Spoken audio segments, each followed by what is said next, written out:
معزز خواتین و حضرات، شاہ صاحب کا نعرہ ہے 13 سال سے ہم پرورش اہل قلم کرتے رہیں گے۔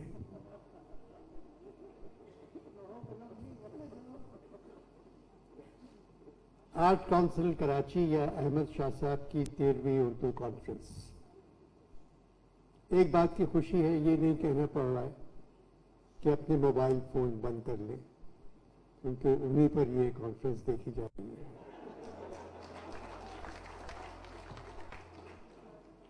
میں نے شاہ صاحب سے کہا اس دفعہ کانفرنس کی کلوزنگ کسی اور سے کروا لیں، مجھے بخش دیں، 80 برس عبور کر چکا ہوں، تھکن پیچھا نہیں چھوڑ رہی ہے۔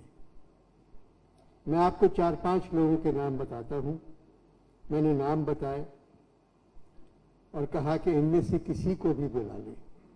نام سن کر کہنے لگے انور بھائی یہ تو بغیر بلائے بھی آ جائیں گے۔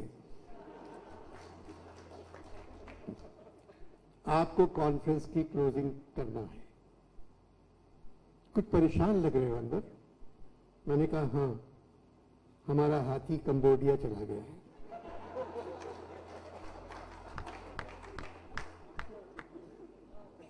ہم نے اس کا خیال ٹھیک طرح نہیں رکھا۔ سنا ہے ہمارے شیر بھی قطر مانگ رہا ہے۔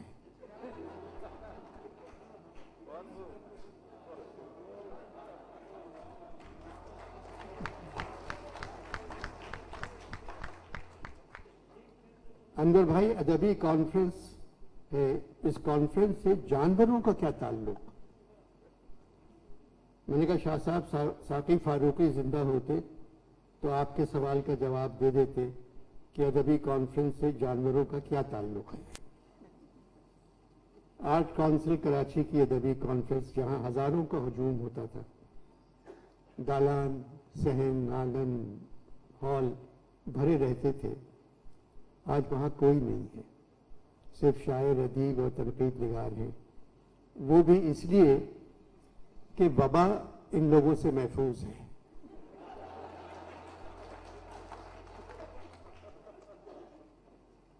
جتنے 12ویں کانفرنس میں آئے تھے وہ سب یہاں موجود ہیں، اللہ ان سب کو لمبی زندگی دے۔